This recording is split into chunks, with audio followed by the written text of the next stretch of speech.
Hi, folks. Welcome to First Reading, the Old Testament Lectionary podcast. I'm Rosy, and if you have been following us this summer, you may have already seen that we are trying a new format this summer called Summer Shorts, where we try to join you for just a few minutes and offer one, maybe two preaching points out of the lectionary readings for the week. I am joining you to talk with you about the readings for July 14th. The first reading for this week is from 2 Samuel chapter 6, verses 1 through 5 and 12 through 19. So as usual, we have a little bit of a cut and paste job here, but I'll try to address the main points of the story. This is the story of David retrieving the Ark of the Covenant and bringing it in, ushering it in to the city of Jerusalem, the city of David. At the beginning of this chapter, what you'll see is the story is interrupted. So he begins the procession to bring it to Jerusalem. There's this tragic moment where the men who are processing with the ark profane it in some way by touching it. And we have talked before about the holiness of the Lord, and this is one of those moments where it is underscored.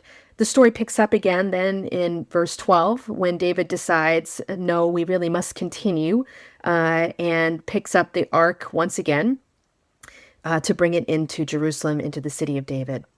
Now, the story itself is famous for a lot of reasons. One, for the moment of David dancing and whirling before the ark, this exuberant moment of worship that is so unrestrained that it draws a rebuke from his wife, Michal, the daughter of Saul. Many people will remember that rebuke, not only the way that Michal offers it, but then the way that David counters it, in that he says that he will become even more shameless before the Lord because his dancing was before God. The point that I would like to kind of draw preachers' attention to, and the thing that I've been dwelling on, is a particular Hebrew word that's used in verse 5. And the root there is shachak. So it's a word that means laughter. It's the root behind the name Ishak, son of Abraham. He laughs. So it has this connotation of laughing and in playing. And in the English translation, verse 5 refers to how Israel, the whole nation of Israel and David, play instruments before the Lord in their joy as they bring back the ark to Jerusalem. Once again, it is as though they are welcoming God back into their midst and recovenanting themselves in that relationship. And that produces such a moment of worship, of liturgical joy, that we see it spilling over in verse 5. And the word that struck me there is that it's rooted in this idea of deep pleasure and of joy. And I wonder, as we think about our worship this summer, I know for myself, summer is kind of a time where we explore more play, even as adults. Kids are out of school, and we're finding ways to kind of connect with nature. It's warmer outside, so we're out by the pool. And I've been thinking about this idea of play and worship, and the way that this story really connects dancing and the physicality of that, and music. So all the numbers of instruments that are being named here. So wooden instruments, lyres, harps, tambourines, is literally everything they can put their hands on to make this joyful noise before God.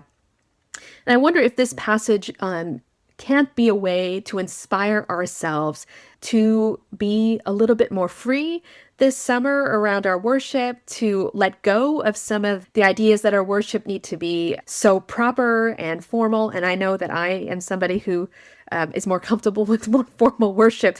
But this is a truly unbounded moment where all of Israel dances with all their might. And I think that's also a phrase that's worth dwelling on. What does it look like to worship with all of our might, with everything that's within us? And the Hebrew word there it really has to do with strength, with vitality, oz.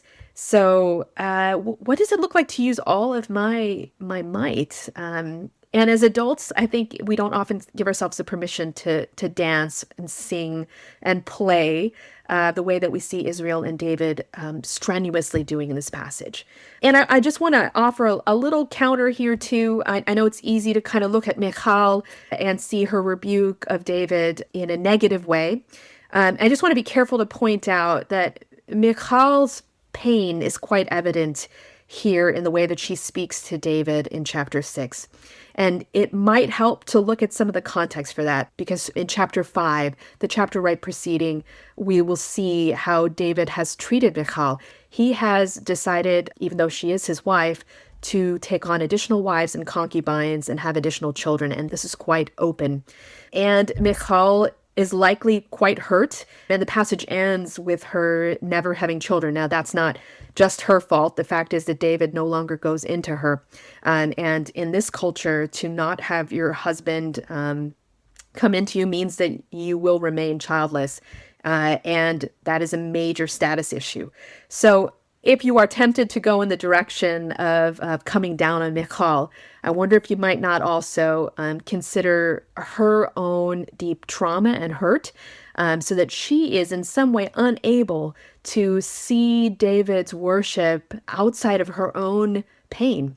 And there may be people in our congregations too, like Michal, who have been hurt and are cynical about the church and look at worship in such a way that David has to reframe it for her to say that being before Israel and being its worship leader doesn't just mean holding up all the rules and looking formal, looking kingly all the time, but there is a time when we let down our hair, when we dance with all of our might, and when we set an example as those who might be in front for others to also experience a sense of freedom of expression in their worship.